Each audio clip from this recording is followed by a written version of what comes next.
Bueno, pues vamos a continuar aquí. ¿Qué es la parte qué?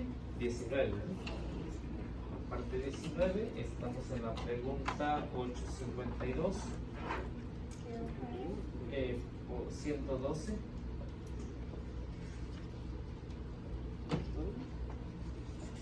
Página 112. Y vamos hoy vamos a hablar acerca del Padre. No sé, ¿alguien que guste leer la pregunta?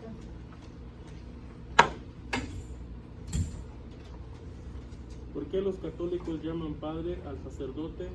La Biblia lo prohíbe.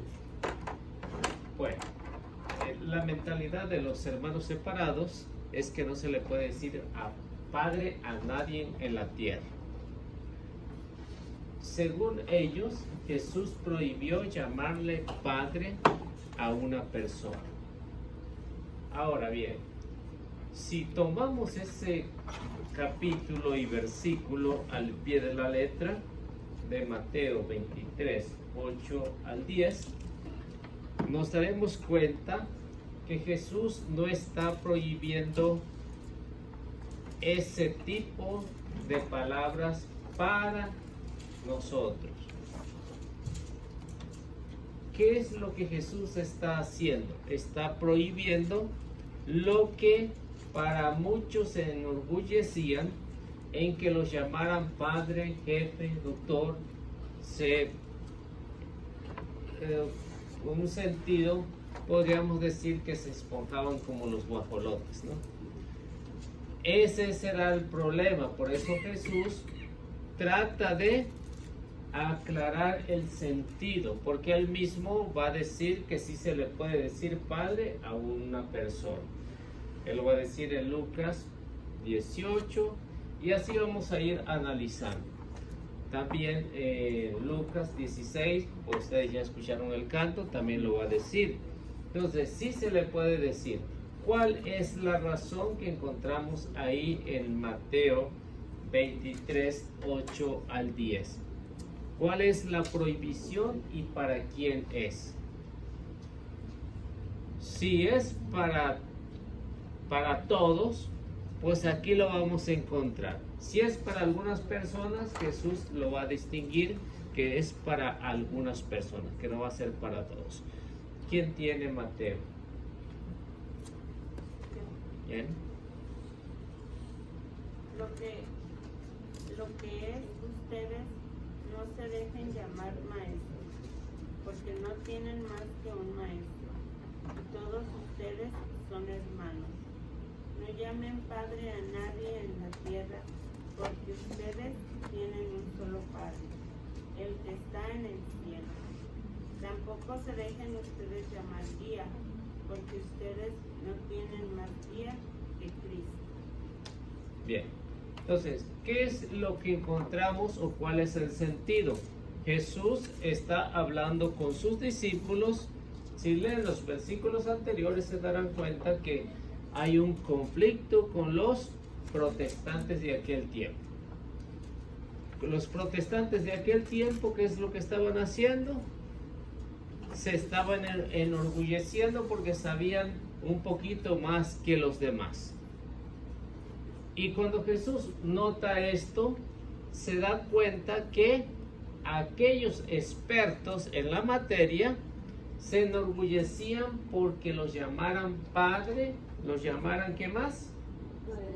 Maestros, los llamaran ¿qué más? Guías o jefes, que es lo mismo. Los llamaran ¿qué más? Pues todo. Bueno, entonces en este sentido que vemos aquí, si eso lo aplicamos al pie de la letra, entonces a nadie le podríamos llamar padre, ni a nuestro propio papá. No le podríamos llamar papá o padre. No. ¿Por qué? Porque lo está diciendo. Si lo tomamos así literalmente. En algunas ocasiones, algunos de los de mi familia, de sobrinos que tenían que eran protestantes, ellos a los papás los llamaban por su nombre, porque según la Biblia lo prohibían, los llamaban por su nombre. Entonces, ven cuánto es la ignorancia de ese caso. Pero también a los maestros le decían maestro. Entonces, ¿cuál es el sentido? A los maestros de la escuela le decían maestro. Y vemos que si tenían algún jefe, pues también le llamaban jefe al patrón. Entonces, ¿cuál era el sentido? Porque Jesús está diciendo que a nadie se le puede decir jefe o guía, maestro o padre. No se le puede llamar. Es porque estos expertos se consideraban superiores a los demás, y por eso Jesús, cuando le dice a los discípulos, no se dejen llamar padre, no se dejen llamar maestro, porque un solo maestro tiene, no se dejen llamar jefe, porque un solo jefe tiene. Entonces, en ese sentido es cuando se está aplicando esta palabra. Ahora bien, si lo aplicamos y si Jesús está contradiciendo, entonces, ¿qué es lo que está pasando? Incluso en los mandamientos que encontramos en Éxodo capítulo 20, del versículo 1 hasta el versículo 17, en los mandamientos vamos a encontrar: honra a tu padre y a tu madre, ¿no? Entonces, vemos que desde el Antiguo Testamento se le podía llamar padre. Por eso está hablando ahí. Y Jesús está tomando lo que encontramos en Éxodo capítulo 20 y lo está transportando al Nuevo Testamento. Lucas capítulo 22, capítulo 18, versículo 20. En ese sentido, vamos a ver que Jesús va a decir que sí se le puede llamar padre aún a una persona. Entonces, ¿hay contradicción o Jesús se contradecía o qué es lo que pasaba? Porque si hay contradicción, acá lo prohíbe y acá está diciendo que sí se le puede, entonces ¿a quién le hacemos caso? ¿A Jesús o a los protestantes? A lo mejor más a Jesús, ¿no? Entonces, y aparte de eso, pues, para la muestra que encontramos aquí en Lucas 18, 20, pues nos daremos cuenta cuál es el sentido ahí. A ver quién lo tiene. Ya sabes los mandamientos: no cometas adulterio, no mates, no robes, no levantes falso testimonio, honra a tu padre y a tu madre. Entonces, como ven, hay varios mandamientos del Antiguo Testamento que Jesús lo está usando. Está usando varios de los mandamientos, pero también está usando lo que encontramos en Éxodo: honra a tu padre y a tu madre. Entonces vemos que en ese sentido sí se le puede decir padre en sentido material, o sentido biológico. Sentido material, sentido biológico, sí se le puede decir. Para nosotros no hay ningún inconveniente. Yo a mi papá, cuando vivía, pues le decía papá. Yo no sé ustedes si lo llaman por su nombre o cómo lo llaman, pero el sentido es eso, ¿no? Cuando le preguntan ¿cómo se llama tu papá? No, entonces va a decir, no se le puede decir padre a nadie, o no se le puede decir papá a nadie. No, si es protestante. Entonces, vemos que no tiene sentido lo que ellos dicen. Ahora, si eso es en sentido material, que a nuestro papá le llamamos papá, entonces, ¿cuál es lo que Jesús quiere que realmente hagamos? Es el sentido en que encontramos en Mateo 23, 11 al 12. Ese es el sentido que Él quiere. Porque para los otros, para los expertos de ese tiempo, no querían servir. Y si Jesús vino a servir, por eso le dice a los apóstoles, no se dejen llamar como aquellos, sino hay que hacerse servidor de los demás. Entonces, en ese sentido, vemos que Jesús lleva la ventaja para los que en ese tiempo se consideraban superiores a los demás. Y como vemos hoy, estos textos, este es el único texto, porque no tienen otro texto más los hermanos separados, para decir que no se le puede decir padre a nadie. ¿Cuál es el sentido? ¿Quién tiene Mateo? Mateo 23, ¿qué? 23, 11 al 12. El más grande entre ustedes debe servir a los demás, porque el que a sí mismo se engrandece será humillado, y el que se humilla será engrandecido. Entonces, vemos cómo Jesús da la explicación. Entonces, la explicación es que debemos de hacernos semejante a Él. Porque Él vino ¿a qué? A servir, no a ser servido. Y a Él le decían maestro, no le decían rabí, ¿no? A Él le decían. Si en ese sentido los que no creían en que Jesús era el Hijo de Dios, incluso lo llamaban maestro, y Jesús nunca se enojó por eso, sí, ¿no? Entonces vemos que cuando Jesús toma esto de Mateo, del texto bíblico que acabamos de leer, del 8 al 10, ese es el sentido de lo que encontramos. Ahora, si vemos, por ejemplo, este es el sentido material. Ahora, en sentido espiritual, el canto nos decía que en Segunda de Reyes, capítulo 2, versículo 12, ahí vemos en sentido espiritual. Segunda de Reyes, capítulo 2, versículo 12.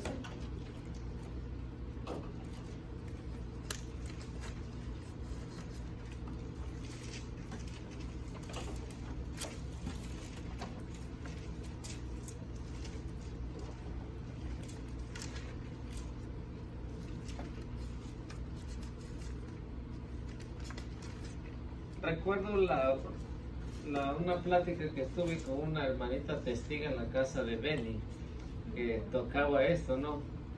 Y como no pudo pues demostrar que que no se le podía decir, entonces vemos cuántas vueltas le sacó, ¿no? Entonces, en el Antiguo Testamento se usaba esta palabra de que sí se le podía decir padre, en el Antiguo Testamento, y en el Nuevo Testamento también se le puede decir. Así que no hay ni para dónde hacerse. Entonces quieren defender una doctrina que no la pueden defender. A ver qué nos dice Segunda de Reyes 2:12. Eliseo lo veía y clamaba: Padre mío, carros y caballería de Israel. Cuando dejó de verlo, agarró sus vestidos y los desgarró en dos. ¿Era su padre? No. Está hablando de Elías, ¿no? Uh-huh. Está hablando de Elías cuando fue arrebatado al cielo, ¿no? Y Elías le había dicho que si lo alcanzaba a ver, pues, iba a ser de él el manto, ¿no? Y vemos cómo Eliseo le dice: Padre mío, Padre mío. Entonces, ven que tiene sentido en sentido espiritual. Si esto no hubiera sido posible, entonces, ¿para qué preocuparse Eliseo de decirle padre a Elías? No tendría ningún sentido. ¿Por qué? Porque si hubieran tenido la mentalidad de los protestantes, ¿qué es lo que le hubiera dicho Elías? No me llames padre, porque yo no soy tu padre. Y es más, está prohibido esa palabra. Eso es lo que le hubiera dicho Elías a Eliseo. Pero como no era protestante, pues no le dijo nada, ¿no? Lo mismo que hizo Naamán, ¿no? Naamán también tenía ese sentido y también le llama a Eliseo padre. Ahí mismo en Segunda de Reyes, capítulo 6, versículo 21.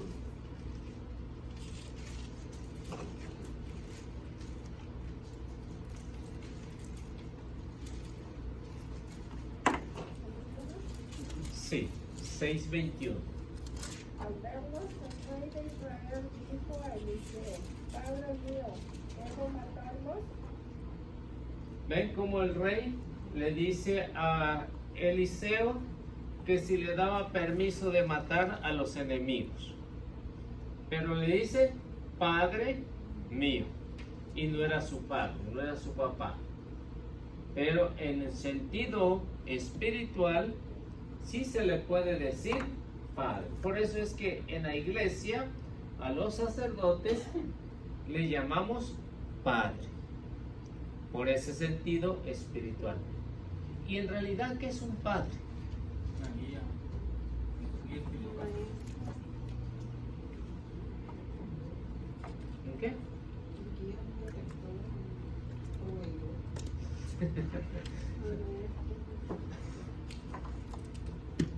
¿Cuál es el sentido de llamarle padre? Aparte de lo que han dicho. Representa a Jesús, ¿no? Que es Dios. Bueno, sí, cuando está ejerciendo su ministerio, está representando a Jesús. Cuando está en la Eucaristía, cuando está en la confesión, entonces está representando a Jesús. Pero ¿por qué lo llamamos fuera de ahí también Padre?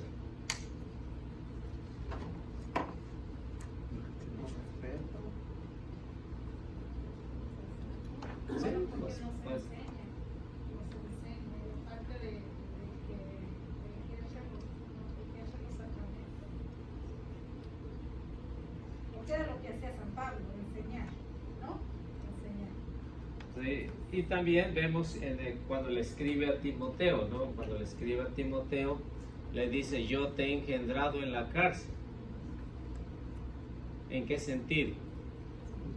Sentido espiritual. Por eso le llamamos padre al sacerdote, porque nos engendra en el sentido espiritual.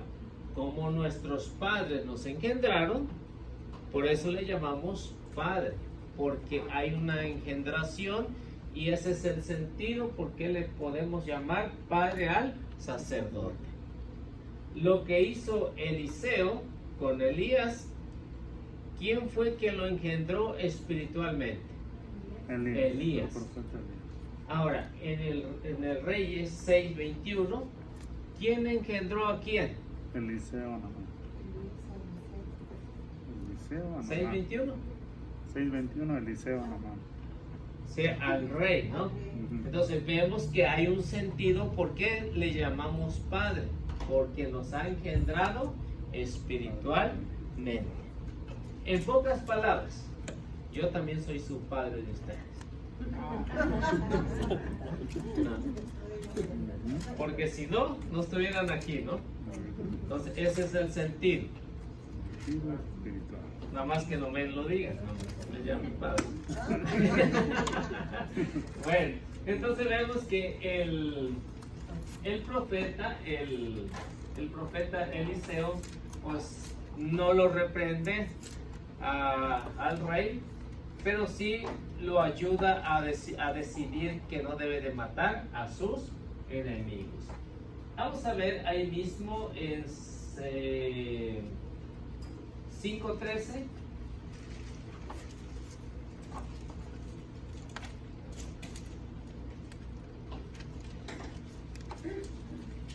En 5:13.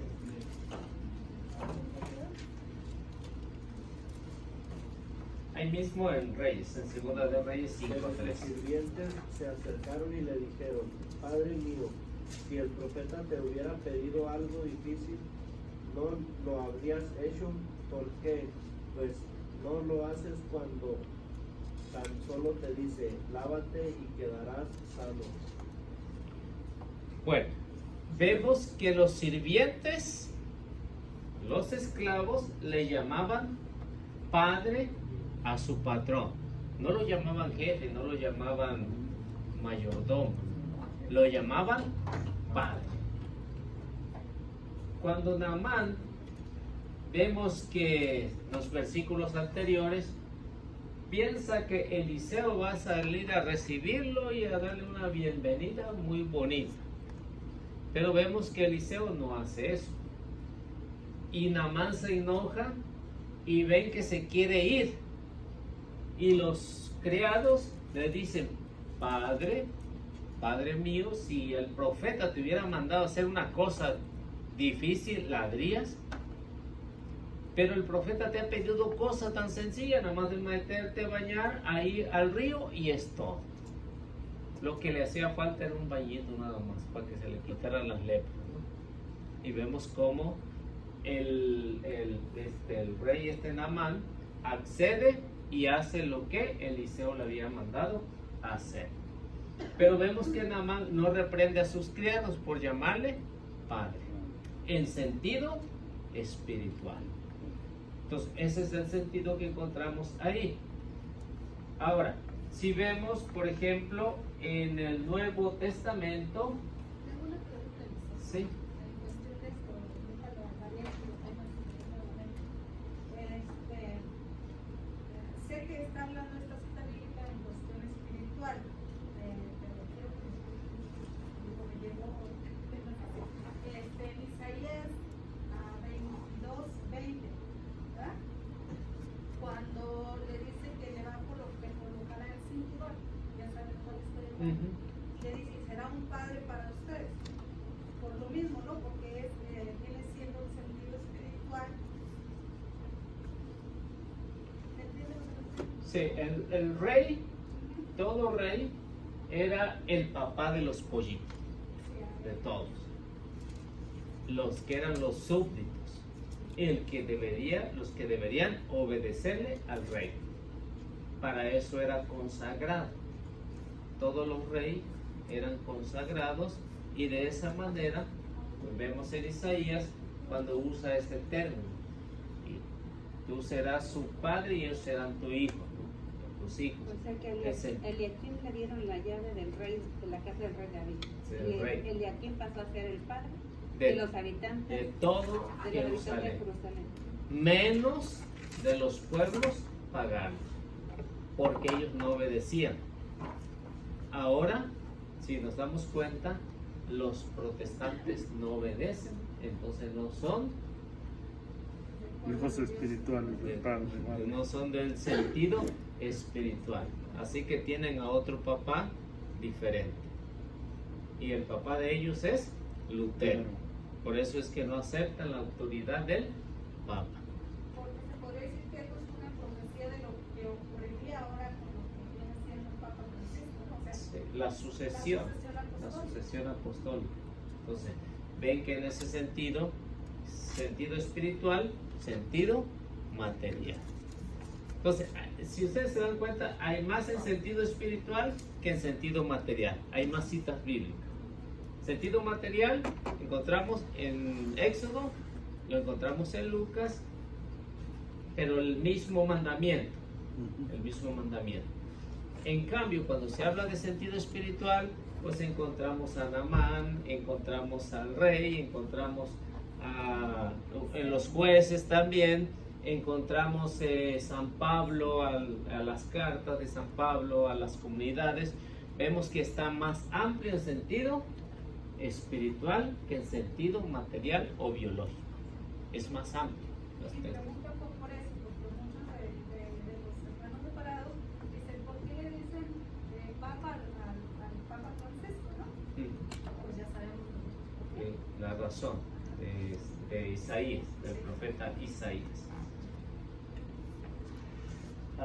¿En qué nos habíamos quedado? ¿Cuál era la cita? Segunda Nuevo Reyes Testamento. 5:13. Del Nuevo Testamento. Bueno, ya me acordé. En otro sentido, no en el mismo sentido, pero en sentido espiritual, vemos en Lucas 16:24. Lucas 16:24.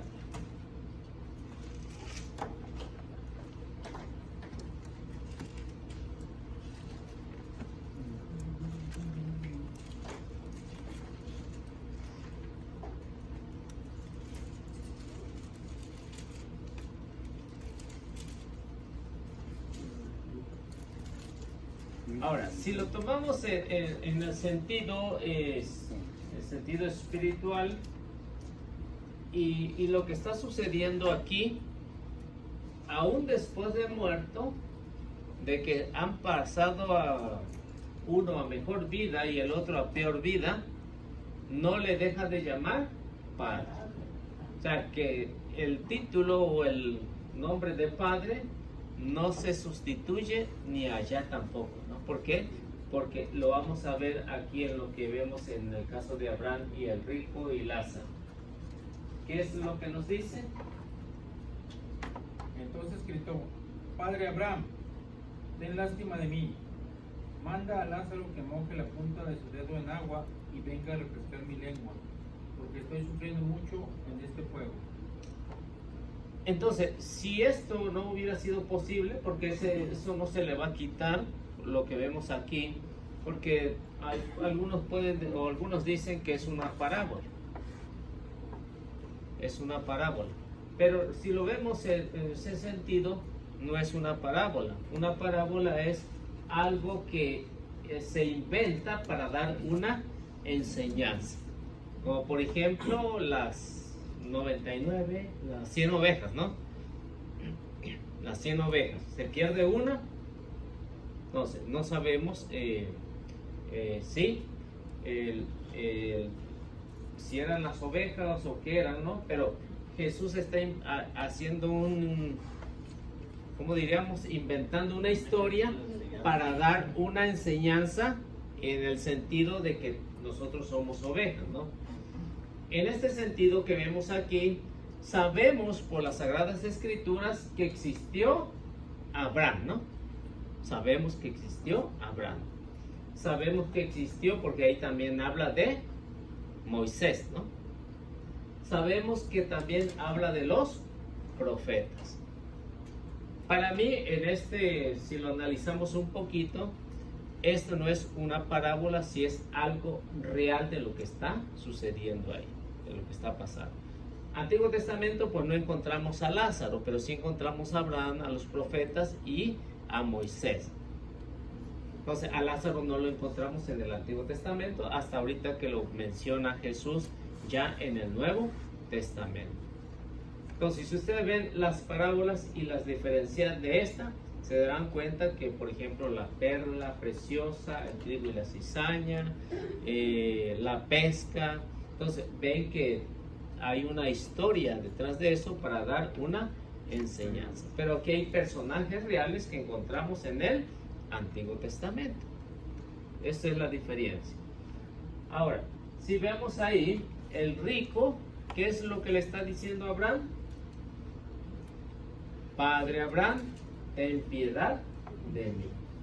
Entonces, ven que no está en este mundo, pero al mismo tiempo lo sigue llamando Padre en sentido espiritual. Aunque no encontremos en sentido material fuera de este mundo, no lo encontramos en el Nuevo Testamento, pero sí encontramos en el sentido espiritual fuera de este mundo. Y es lo que está expresando Jesús ahí. Y sigue teniendo el mismo valor de decir Padre en sentido espiritual. Si esto no hubiera, si esto Abraham le hubiera dicho, pues ya tú estás en el infierno, ¿por qué me estás llamando Padre? Ya, yo ya no soy padre, dejo de ser padre. Pero vemos que Abraham ni tan siquiera lo corrige de eso. No, al contrario, le dice: allá tenemos, o allá está Moisés y los profetas, allá pueden hacer algo por tus hermanos. Entonces nos damos cuenta que sí se le puede aplicar en sentido espiritual, y ahí es más amplio. Por ejemplo, en Hechos capítulo 7, versículo 2, encontramos otro ejemplo de que sí se le puede decir Padre. Y esto es lo que está usando Esteban.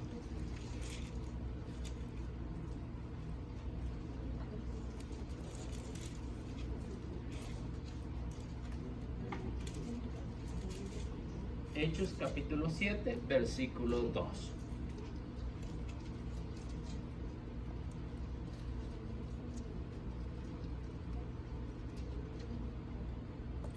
Esteban respondió: hermanos y padres, escúchenme. El Dios glorioso se se apareció a nuestro padre Abraham mientras estaba en Mesopotamia antes de que fuera a vivir a Harán. Bien, entonces, ¿qué es lo que está haciendo Esteban? ¿A quiénes le está llamando padres? ¿Y a quiénes le está llamando hermanos? ¿A quiénes? Los maestros de la ley, padres. ¿Están contentos los maestros? A ver cómo está ahí.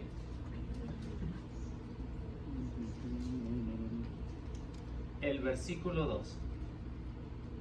Versículo 1 nos habla de los sumos sacerdotes que están Los sumos cuestionando a Esteban, ¿no? Pero Esteban se está dirigiendo sus palabras a los personajes distinguidos ahí. ¿Quiénes son? Los sacerdotes. Son los sacerdotes. Por eso está diciendo padres y hermanos. Es decir, los laicos. Padres y hermanos. Entonces, él está refiriendo a los sacerdotes. Por eso, en la iglesia, cuando decimos el padre de la parroquia, pues ya sabemos de quién estamos hablando. Y cuando dice los hermanos, pues ya estamos sabiendo de quién estamos hablando. Entonces, ese es el sentido que nos dice Hechos de los Apóstoles. Pero también nos saca a relucir al padre Abraham. Entonces, por eso decimos nuestro padre en la fe, nuestro padre Abraham. Y ¿Cuántas veces pronuncia la palabra padre aquí? Sí. 18. Son muchísimas veces lo que está pronunciando la palabra padre. Entonces ven que Esteban fue el primer protomártir y no fue protestante. Fue lo bueno. Lo bueno que a eso es lo que se está hablando ahí. Ahora, en otro sentido, por ejemplo, San Pablo a la comunidad de Galacia, en su carta que él escribe, que es el capítulo 4, el versículo 19, él mismo va a hablar en este sentido.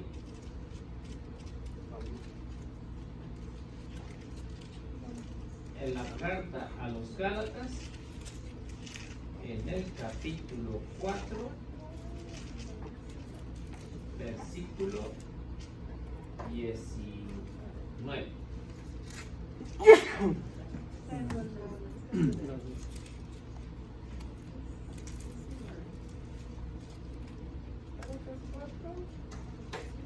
4:19. Hijitos míos, de nuevo sufro por ustedes dolores de alumbramiento, hasta que Cristo haya tomado forma en ustedes. Ahora, si lo tomamos en sentido al pie de la letra, No sería. ¿no? Entonces, Al ¿cómo pie de- sería ahí? Si lo tomamos al pie de la letra, lo que San Pablo, porque hay algunos protestantes que dicen, los apóstoles todos fueron casados, porque aquí San Pablo está diciendo, hijitos míos. O sea, ¿cómo está ese sentido? Si sabemos que San Pablo pues no se casó, muchos de los discípulos no se casaron. Entonces, ¿cuál es el sentido que está usando aquí San Pablo? Sentido espiritual. Y cuando le está hablando a la comunidad de Galacia, le está diciendo, hijos míos, de nuevo sufro los dolores del parto. ¿Los parió Pablo? No, ¿ah? Dice, está sufriendo como dolores de parto. Es decir, que está sufriendo porque está encarcelado San Pablo. Está sufriendo por ellos y por eso cuando le escribe a la comunidad le está recordando, porque era una de las comunidades más queridas de San Pablo, ¿no? Si sabían, los de Gálatas, aunque eran conflictivos, ¿no? Aunque eran conflictivos, casi en las cartas, en toda la carta, pues ven los conflictos que tenían, pero de todos modos los querían, ¿no? Los quería San Pablo y por eso los trata de una manera bonita. hijitos míos o hijos míos. O hijos míos, de nuevo sufro los dolores de parto.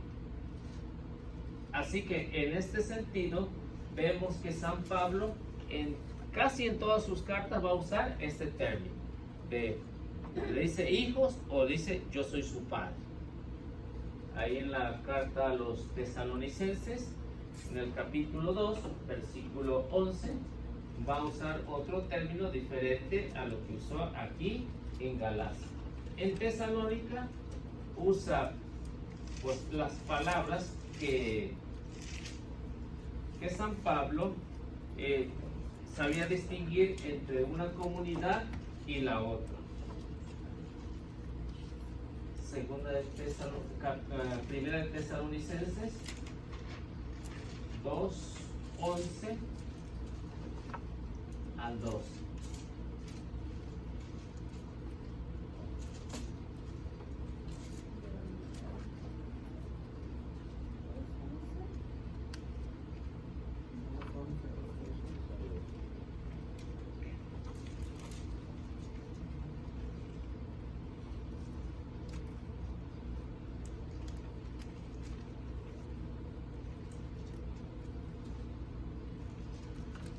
A ver qué dice. A cada uno lo seguimos como un padre a su hijo.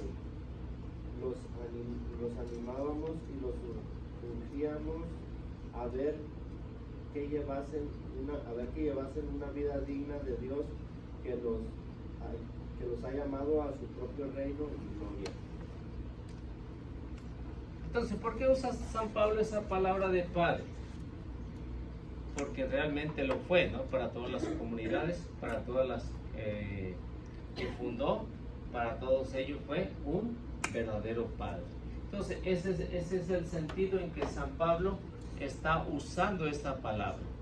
Y que los hermanos separados, pues no escudriñan todo lo que tiene que ver con esta palabra en todas las Sagradas Escrituras. Únicamente el texto de Mateo es el único que tienen y de ahí no tienen ninguno más.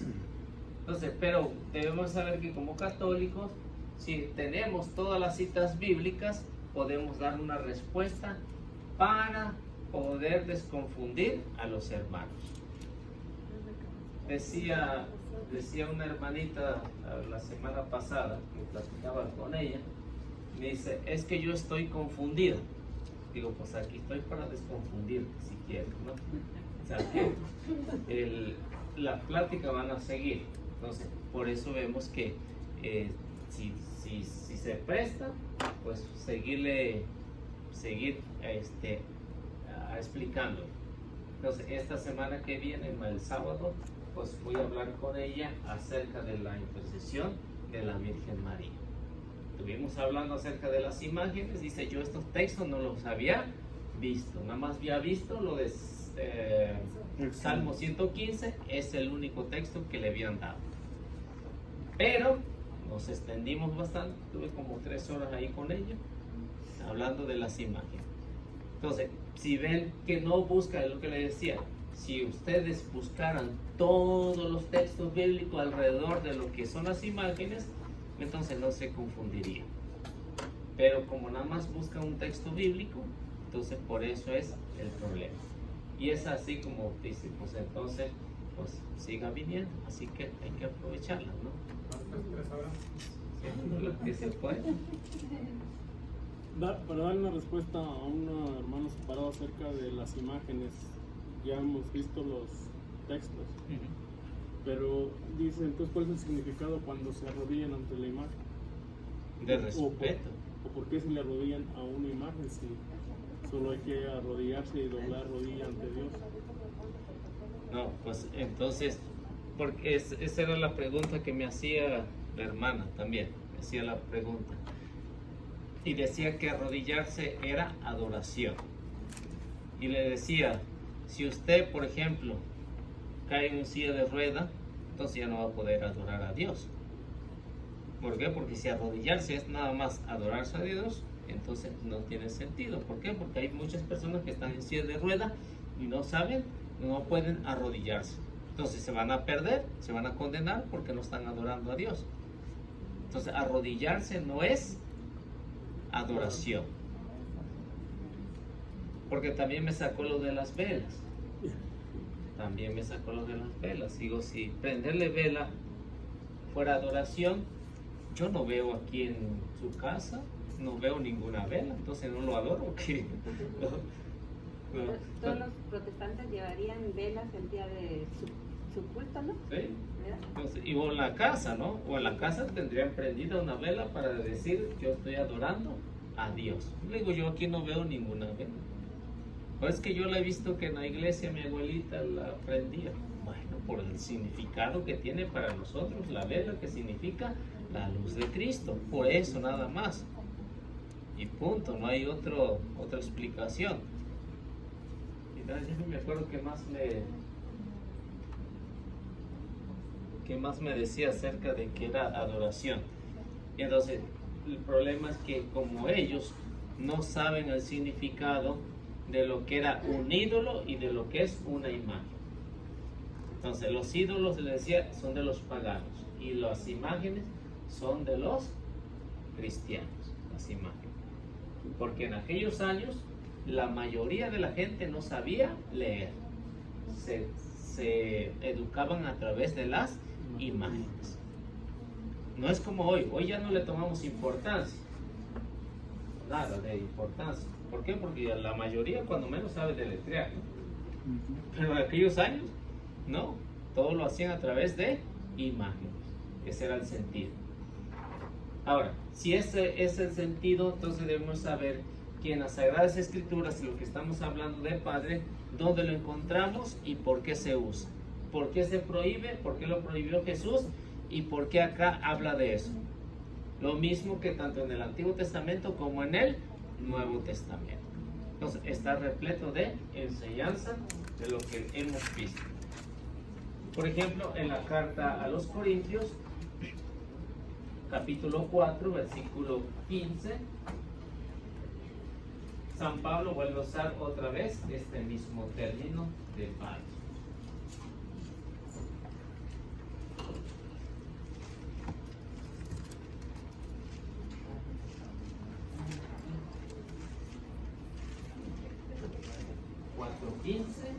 Primera de Corintios.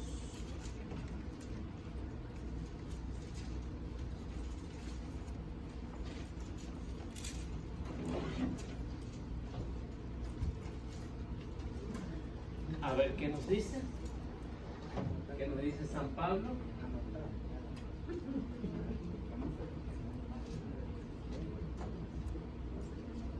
Pues aunque tuvieran 10,000 instructores de vida cristiana, no pueden tener muchos padres, y he sido yo quien les he transmitido la vida en Cristo Jesús por medio del Evangelio. Entonces, ven que San Pablo en sentido más amplio nos está diciendo que cada uno se está dejando guiar por otros. Aunque tuvieran, ¿cuántos? 10,000. 10,000 guías. ¿No? 10,000 guías. Aunque los tuviéramos 10,000 guías. Si vemos la palabra que usó, o que usa en el texto bíblico de Mateo, que dijo Jesús, no se dejen llamar guías o jefes, ¿no? San Pablo está usando esa misma palabra. Aunque tuvieran 10,000 guías, no sirve de nada. Porque solamente han tenido un solo Padre. Y ese he sido yo. A toda honra, dice San Pablo, ¿no? Un solo Padre. No ha tenido muchos padres. Un solo Padre. Aunque hayan 10,000 o 45,000 sectas, solamente tienen un Padre. Y ese es el Papa. No hay más. Y ese es el que los guía. Quieran o no quieran, pero los está guiando.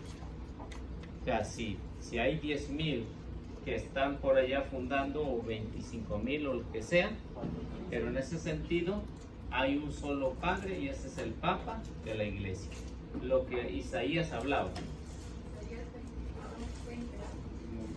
19, algo así empieza, ¿no? Y ahí vemos que solamente hay un solo Padre, no hay muchos padres.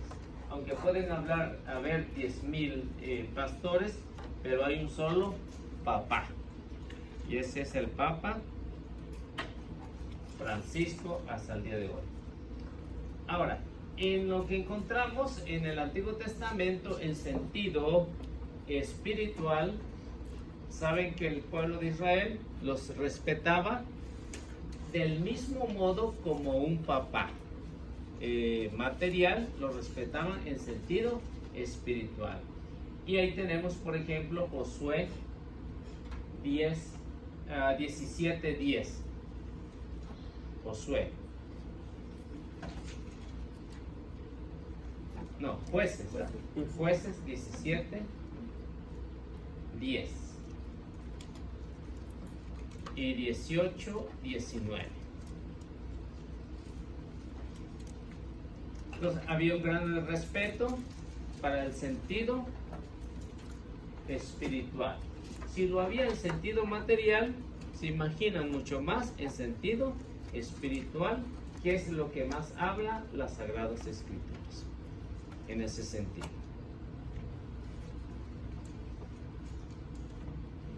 ¿Y cómo lo tenía en cuenta las tribus? Porque hasta ahorita las tribus están unidas, lo que es Jueces, todas están unidas y tenían un mismo sentir y una misma educación para respetar a los padres de ahí. ¿Qué es lo que dice? 17:10. Mica le dijo: quédate en mi casa y serás para mí un padre y un sacerdote. Yo te daré 10 ciclos de plata al año, el vestido y la comida. Entonces ven que en el Antiguo Testamento había un grande respeto hacia los padres. Entonces, Miqueas, será Miqueas, ¿no? Dice Mica. Miqueas o Mica le dice: quédate en mi casa y tú serás un padre. O sea, grande respeto. O sea, si ven en sentido material, si lo ven, que lo está diciendo, somos de la misma carne, pero que también serás un sacerdote. Sentido espiritual. ¿Y por qué hace la diferencia? Porque precisamente entiende Miqueas o Mica, entiende que son del mismo material y uno a otro van a tener ese respeto, tanto en sentido material como en sentido espiritual, porque será un padre y será al mismo tiempo un sacerdote. En eso les habla de los dos. En los dos sentidos. O sea, le está diciendo que es de la misma materia, que tampoco el sacerdote es más que ellos, que no se les suba, porque son del mismo material. Aunque hay un grande respeto, dice: yo te voy a llamar padre, pero también te voy a llamar sacerdote. Y en 18:19 va a usar también el mismo sentido. O sea que esto es continuo. Hay muchos textos en el Antiguo Testamento que nos hablan también en este mismo sentido, que había un gran respeto para el que los guiaba espiritualmente. Incluso aún en el tiempo en que el pueblo de Israel no tenía quien los gobernara. En el tiempo de Miqueas también no había quien los guiara. Si ustedes recuerdan, ahí en Jueces 17, el capítulo 17, pues ahí no había nadie que los guiara y cada uno hacía lo que mejor podía o mejor le parecía. ¿Cuánto tiempo duró esto sin guía el pueblo de Israel? No se sabe exactamente, pero sí se habla de un largo periodo, que cada uno hacía lo que mejor le parecía. O sea, el pueblo no tenía nadie que los guiara, ni civilmente ni religiosamente. No había nadie.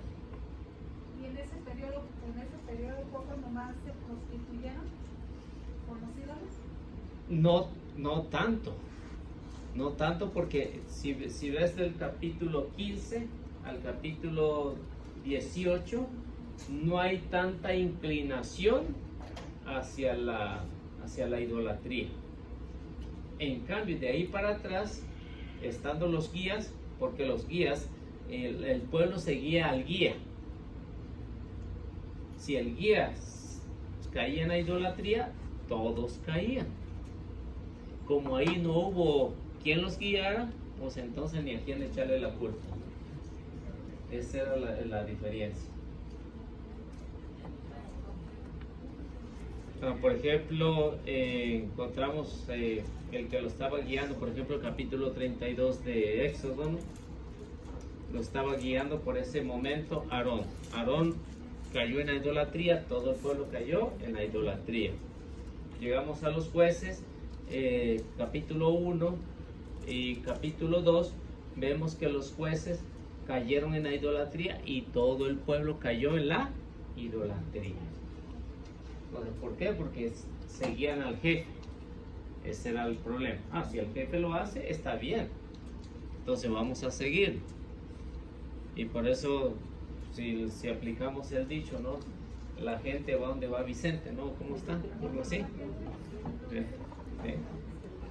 No sé, pero ese era el problema. Pero como en ese periodo después no hubo quien nos guiara, entonces ni a quién echarle la culpa, entonces cada uno hacía lo que mejor le parecía. ¿Qué nos dice Jueces 18, 19? Le respondieron, cállate, ponte la mano en tu boca y ve con nosotros. Serás para nosotros un padre y un sacerdote. ¿Qué es mejor para ti, ser el sacerdote de un solo hombre en su casa o ser el sacerdote de toda una tribu, de todo un clan de Israel? Entonces ahí no había nadie que los guiara. Estaban urgidos de que alguien los guiara. Entonces por eso en Miqueas dice consagró a uno de sus hijos como sacerdote. Y en ese sentido vemos cómo había un gran respeto hacia el padre que ellos decían. Por eso dice, le taparon la boca y más bien lo obligaron, ¿no? Para que hubiera alguien que lo pudiera guiar. Y a ese había un gran respeto y le decía, tú serás para nosotros nuestro padre y sacerdote. Porque en sí el ser humano siempre va a necesitar a alguien que lo guíe. Nosotros necesitamos del sacerdote para que nos guíe espiritualmente, al Padre. Porque si no tenemos un guía, se pierde nuestra vida. ¿Sí? ¿Estamos bien hasta ahí? Dice, ahorita me estoy dando cuenta que ahorita el sistema educativo que tenemos como es ateo, hace sentir a los estudiantes que ellos conocen todo, que ellos saben todo, que ellos no necesitan de nadie para hacer las cosas que ellos puedan hacer. Porque no necesitan guía, no necesitan a alguien que te respete, no necesitan a alguien a quien preguntarle. Y ellos se piensan que ya se lo saben todo, por eso está el mundo como está. Sí, cuando no hay un guía espiritual, entonces hay una decadencia de lo espiritual, ya no hay un respeto hacia lo religioso. Y eso es lo que estamos pasando hoy, ¿no? Con todo el sistema que es controlado por mayor parte por el ateísmo y por las masonerías, corrientes y todo eso. Ahora le preguntan a Google. Lo que es. Bueno, entonces sí quedamos claro que sí se le puede decir padre en sentido material y sentido espiritual. Entonces ya tienen respuesta ahí, muchos textos bíblicos. Vamos a la siguiente pregunta, 853. ¿Quiénes son los paganos? Bueno, ¿quiénes son los paganos? Los paganos para el pueblo de Israel, y vamos a diferenciar entre los de hoy también, para el pueblo de Israel eran todos aquellos que no estaban circuncidados. A ellos le llamaban los incircuncisos, o sea, los paganos.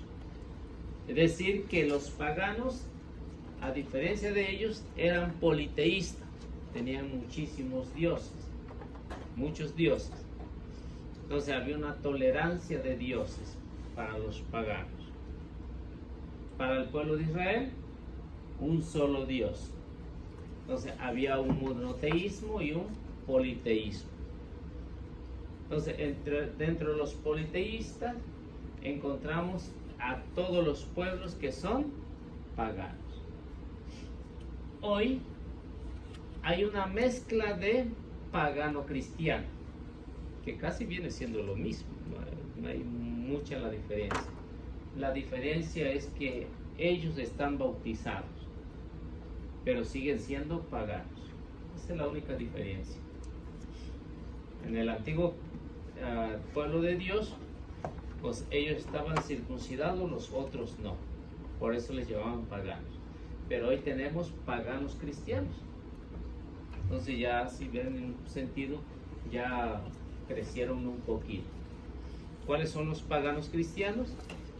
Aquellos que se dedican a atacar nada más, como los paganos se dedicaban a atacar al pueblo de Israel.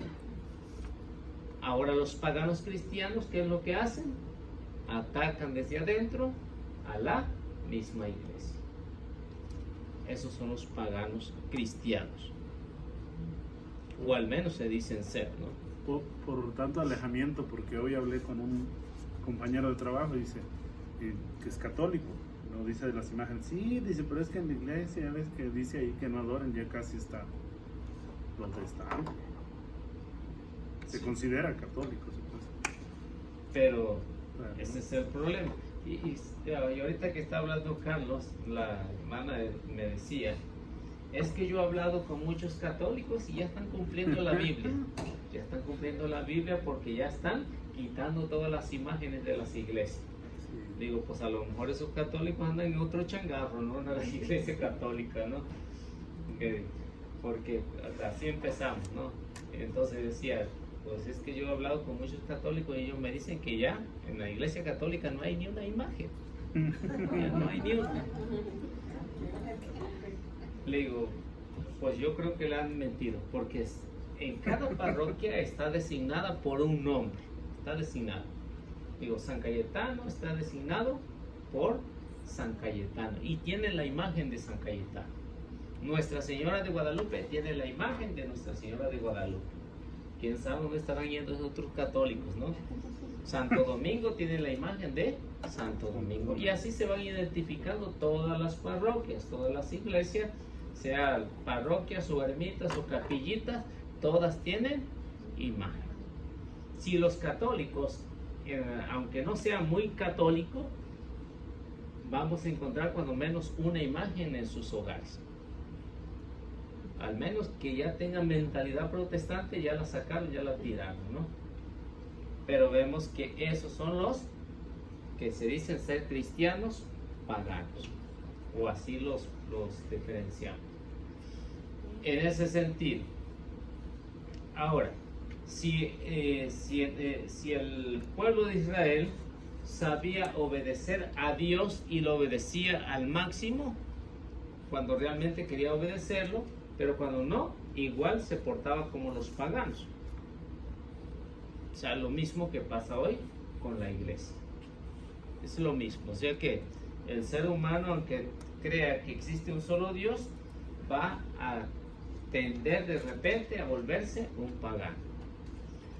Por ejemplo, encontramos paganos cristianos en la iglesia. Porque si en el Antiguo Testamento se decía ojo por ojo, diente por diente, viene Jesús y cambia ese sentido, ¿no?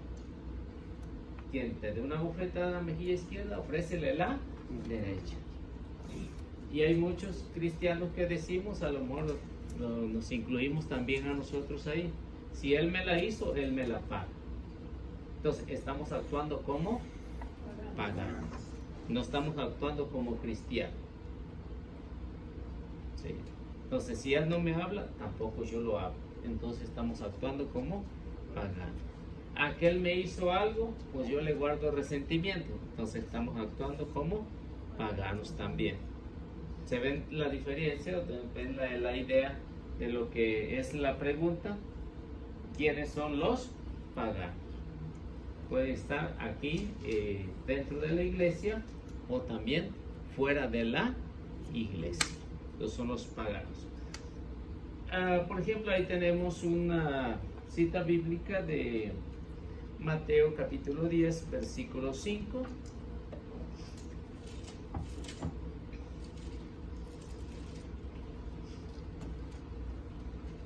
A estos 12 envió Jesús después de darles estas instrucciones: no toméis camino de gentiles, ni entres en ciudades samaritanos. Hay una orden de parte de Jesús a los discípulos. ¿Cuál es esa orden? No entres en casa de gentiles o en casa de paganos. Gentiles o paganos viene siendo lo mismo. Ya en el Nuevo Testamento ya se usa más la palabra gentiles. Pero cuando ya se convierten, entonces se le llama los cristianos gentiles. Porque no están o no son derivados de las tribus de Israel. Y en este sentido vemos la mentalidad de los hermanos separados. Usan esto para decir, los católicos son paganos, nosotros somos cristianos. Usan un sentido pagano, porque dicen nosotros somos superiores o somos mejores a los católicos. ¿Y nosotros qué decimos?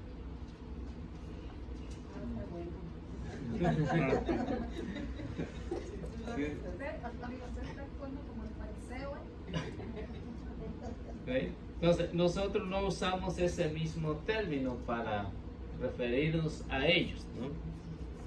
Como hace poco que me habló uno que escucha la radio, que es hermano separado. Decía, ¿por qué me dices hermano separado? Porque lo eres, ¿qué más? Pero dice, ¿y soy cristiano? Pues también te considero cristiano. Ah, muchas gracias. ¿No? Entonces, pues sí, son en cierta manera pues son cristianos porque hablan de Cristo, ¿no? Son cristianos. Pero también usan un término como de pagano, pues como estar a la defensiva. Si yo soy mejor que los católicos, entonces ¿qué es lo que está haciendo? Está actuando como paganos. Los paganos también se consideraban superiores a los pueblos de Israel. Si ustedes ven los salmos, cómo atacan a los israelitas. Todos los salmos atacan muchos a los israelitas. Y vemos los israelitas también atacan a los paganos, porque para ellos decían, tenemos muchos dioses y ustedes tienen uno solo, ¿no? Entonces ven que se creían, por eso los paganos no se llevaban bien. Y cuando Jesús ordena esto en Mateo 10, ven que Jesús le dice, no entre en casa de los gentiles o casa de los paganos, por lo pronto, porque esto se considera como una orden provisional. Esta es una orden provisional porque Jesús le está diciendo todavía no ha llegado el tiempo de evangelizarlos a ellos. Una orden provisional. Ya cuando es una orden, en Marcos 16:15, ya ven que va a cambiar este sentido. Ya no los va a llamar paganos, ni los va a llamar gentiles. Jesús ya va a decir, vayan por todo el mundo. Ya no va a usar este término. Pero como esto se lo dice para los apóstoles, para que entiendan, para los apóstoles, para irlos educando. Aquí lo estaba educando el Señor. Ya cuando llegan a Marcos 16:15, ya los apóstoles están educados. Esa es la diferencia. Ahora, Primera de Corintios 5:1. A ver qué nos dice San Pablo.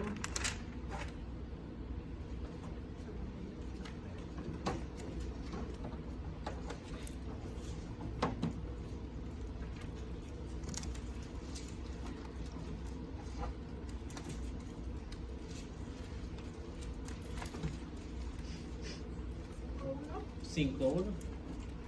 De hecho, se habla de inmoralidad sexual entre ustedes y de un caso tal que ni siquiera se da entre los paganos. Uno de ustedes convive con su propia madrastra. Fíjense, que eran cristianos, pero vivían como, o peor que paganos. Peor que paganos. Siendo que se decían ser cristianos. Habían dos pecados ahí, ¿no? El primero era de inmoralidad sexual. Es decir, que iban con los paganos y iban con los cristianos. Eso se le llama inmoralidad sexual. O sea, que hacían orgía para los dioses. Eso era inmoralidad sexual. Entonces, llegando a ese extremo, llegan al segundo, que muchos, dice, muchos, ¿qué es lo que están haciendo? Se están metiendo con la madrastra. Entonces, se imagina, si hasta hoy existe, ¿no? Han habido casos de cristianos que se han metido con su madrastra y le han dejado solo al papá, ¿no? O a la mamá.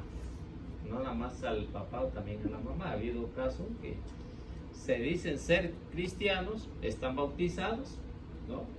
Pero actúan peor que paganos. San Pablo está diciendo ahí. Por eso el capítulo 5 se habla de inmoralidad sexual y en caso de excomunión. Capítulo 5 de la carta a los Corintios, por todos los problemas que está pasando. Si se dan cuenta, Corintio era bastante conflictivo, era muy conflictivo los corintios, y por eso vemos que San Pablo los tiene que estar corrigiendo muy seguidamente a este pueblo, porque está más paganizado como hoy está muchos aquí, ¿no? En la iglesia. San Pablo, que fuerte, mire, dice en el 5, entreguen a ese hombre a Satanás. ¿Ves? Porque en vez de dar testimonio, ¿qué es lo que está haciendo? Está haciendo un desorden en la iglesia.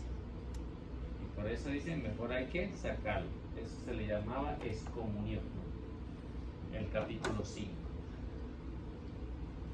Así que, como vemos, toda esta idea de los hermanos separados, pues viene de ahí, ¿no? Viene de ahí que creerse superior a todos los demás. Y esto no es lo que tiene que ser, ¿no? Tiene que ser un verdadero cristiano. Si están en el error, tratar de corregir. San Pablo fue lo que hizo ahí, ¿no? Si San Pablo no hubiera corregido, ¿qué es lo que hubiera pasado? La comunidad de Corintio se hubiera terminado si no hubiera corregido a tiempo. Y eso es lo que vemos con respecto a los paganos.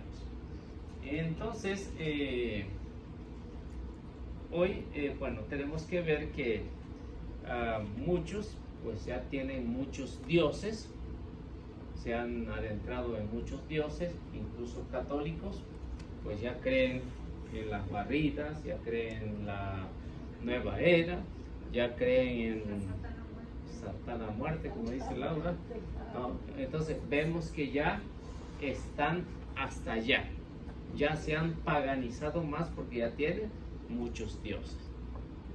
Entonces hay muchos católicos, desafortunadamente, que es lo que están haciendo: horóscopo, herradura, pata de conejo, pata de no sé qué más, de venado, ¿no? Ojo de venado. Entonces ven que ya hay muchos ya paganizados, o tienen muchos dioses. Entonces es lo mismo que había, la diferencia entre el pueblo de Israel y los paganos. Ese es un problema. Yoga. Todo eso que tiene que es de la nueva era, todo es. Tener ajos colgados también es paganismo. También. Sábila, la imagen de San Martín de un lado, ¿no? O en la puerta, moños rojos, todo eso es pagano. también eso es pagano. Todas las tiendas. También eso es pagano. O sea, la imagen de San Judas o cualquier imagen. Entonces todo se ha paganizado. Liceo, y las veladoras, porque las veladoras ya ven que vienen la imagen de la Virgen de Guadalupe, de todas las vírgenes, todos los santos. ¿Qué es ahí? ¿Ya es pagano? Si se hace por superstición, es pagano. Si se hace por superstición, es pagano.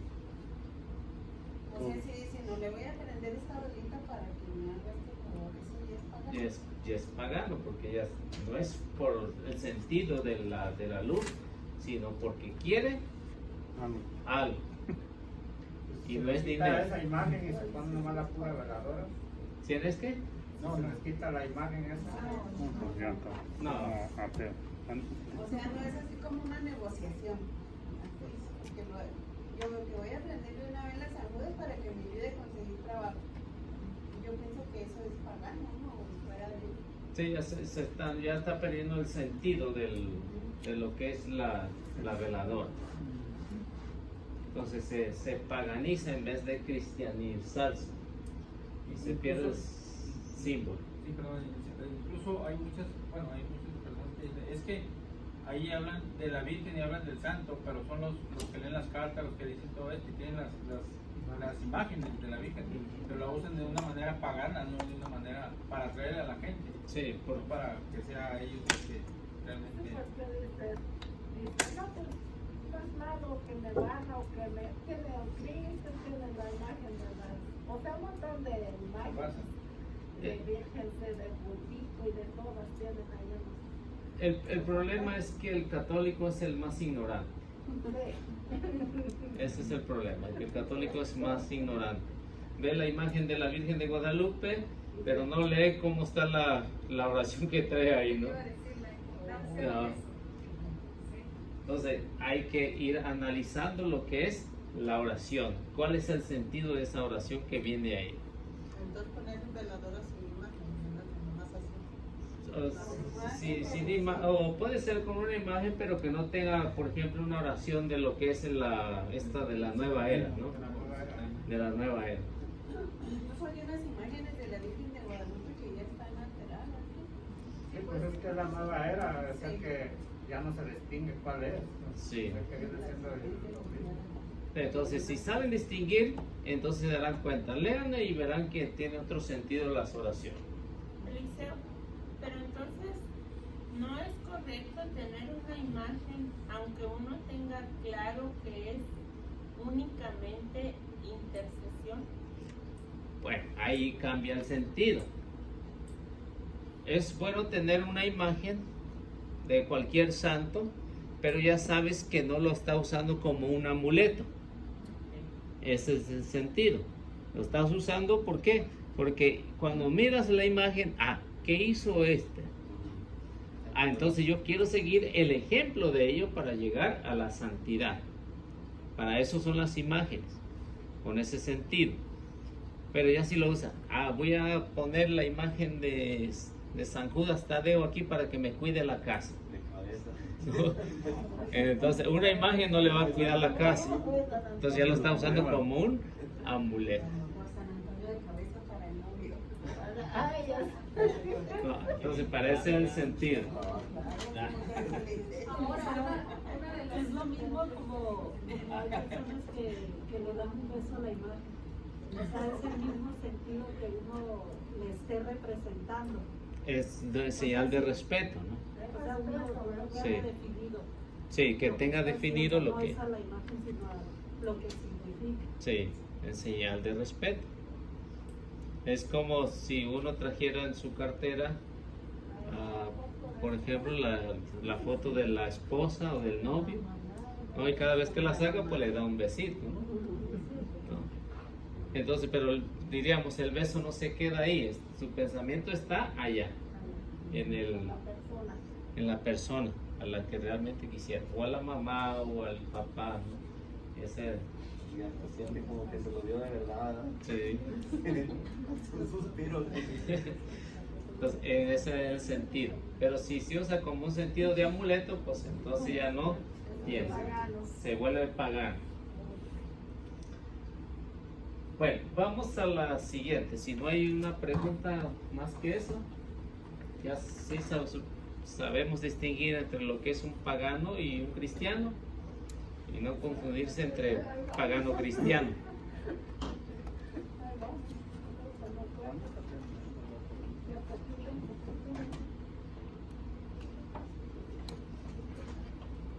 ¿En qué consiste el panteísmo?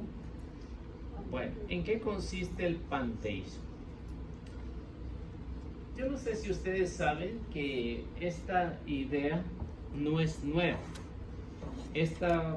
La iglesia tuvo que luchar en los primeros siglos con esta idea del panteísmo. ¿Qué es el panteísmo? El panteísmo es decir que la naturaleza es igual que Dios.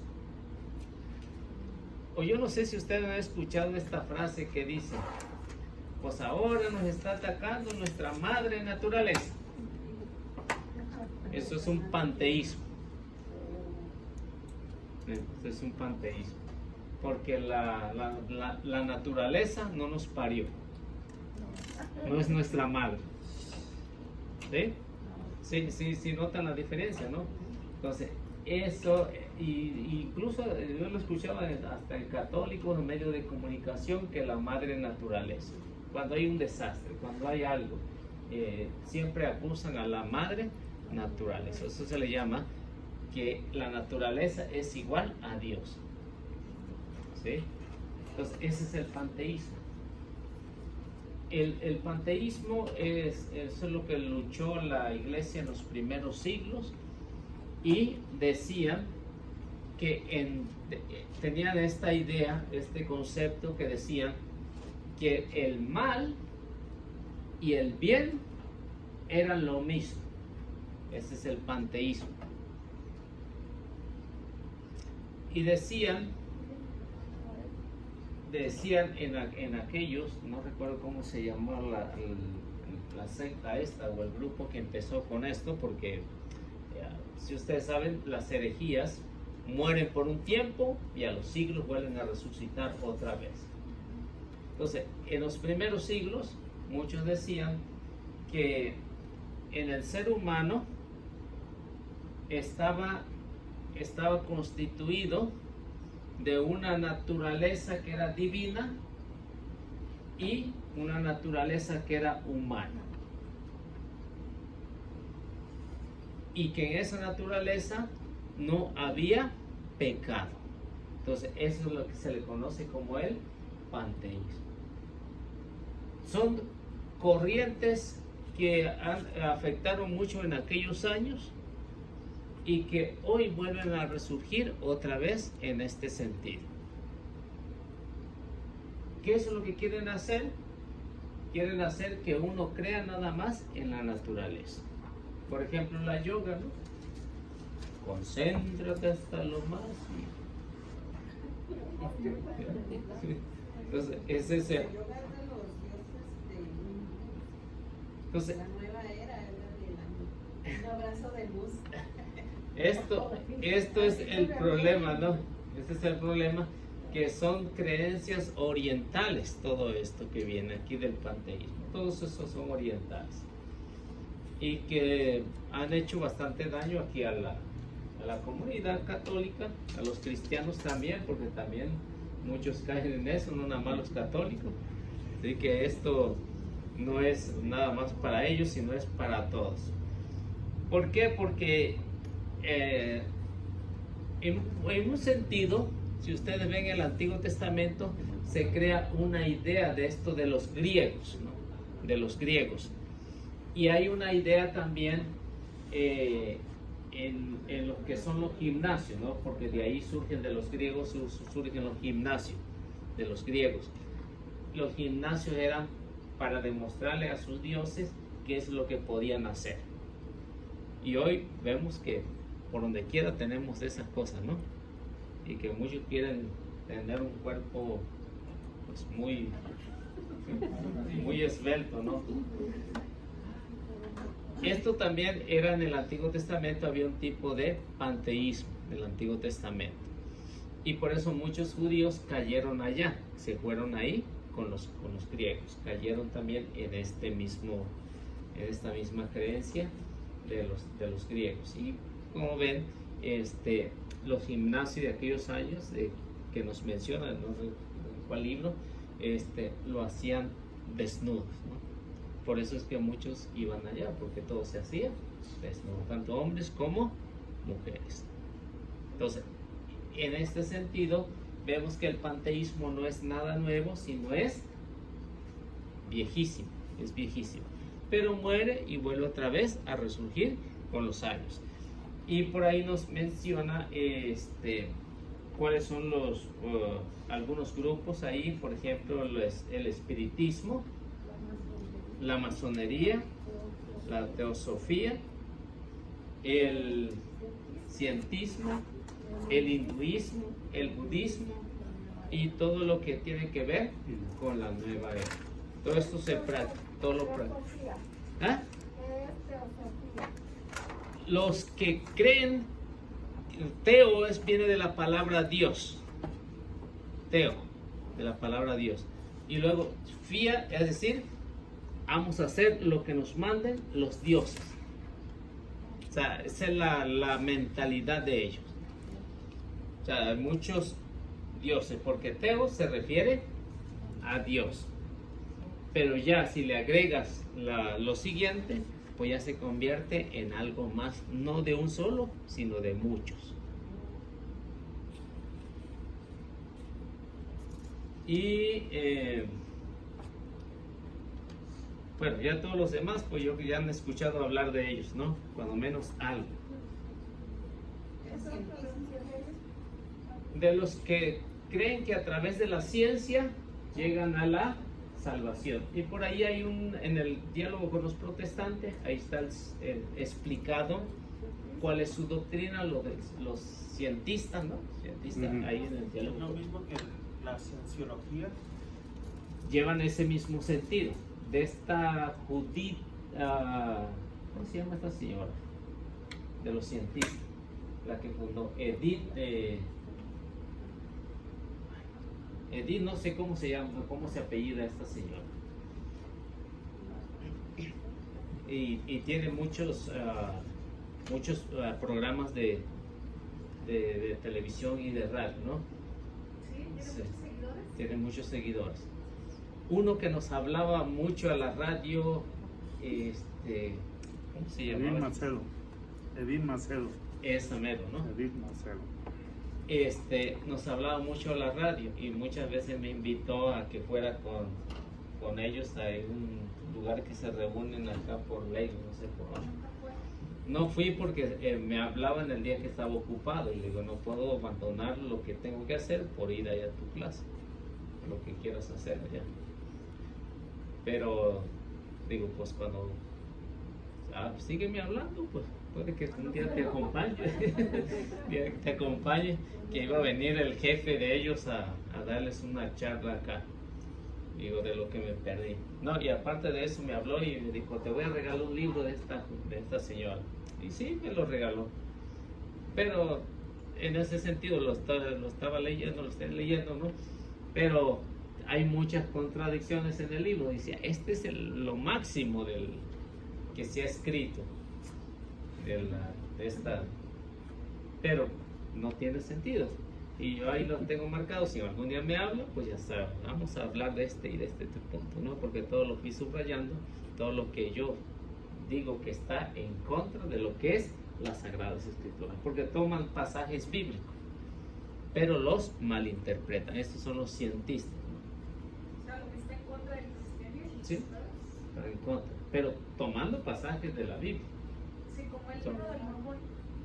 No, o sea, ellos explican lo que Jesús dijo, por ejemplo, unas parábolas, lo explica esta señora, lo explica y dice, así sucedió, y que Jesús usó mucha la ciencia y por eso nosotros la tenemos que aplicar, ¿no? Pero vemos en ese sentido la explicación que dan con el texto bíblico no coincide.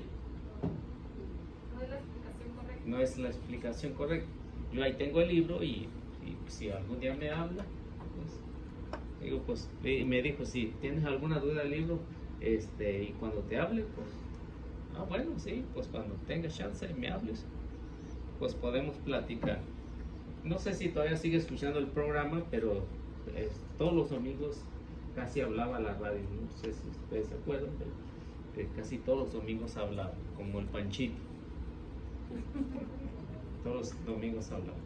Bueno, entonces, pues la Nueva Era es el grupo más grande por lo pronto, que tiene abarcado pues muchísimos de esto, la arqueología. Ellos se han propagado por eso, por la propagación de los años, ¿no? A veces mandan 12, a veces mandan 24, a veces mandan un poquito más, ¿no? Sí, o sea, de la Nueva Era, y mandan uno para cada día del año y ahí se va, ¿no? Entonces, esos son de la Nueva Era. Bueno, entonces ven que esto es el panteísmo.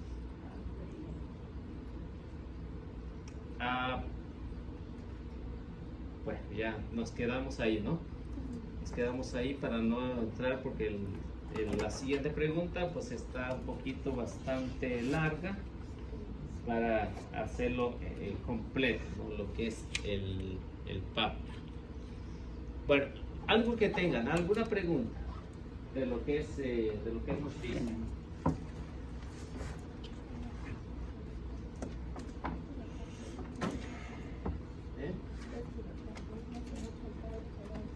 ¿No? ¿Lo quedó bien? Claro. ¿Ya saben explicarlo cuando vayan a dar la clase? ¿Sí? Bueno. Si les sale mejor en español o en inglés, pues se lo dan.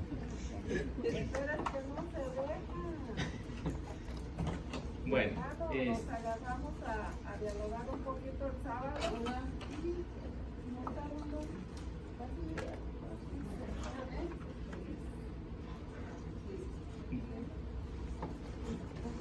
bueno, vamos haciendo la oración antes de que guarden sus cosas para cortar el... A ver, ¿quién gusta hacerlo?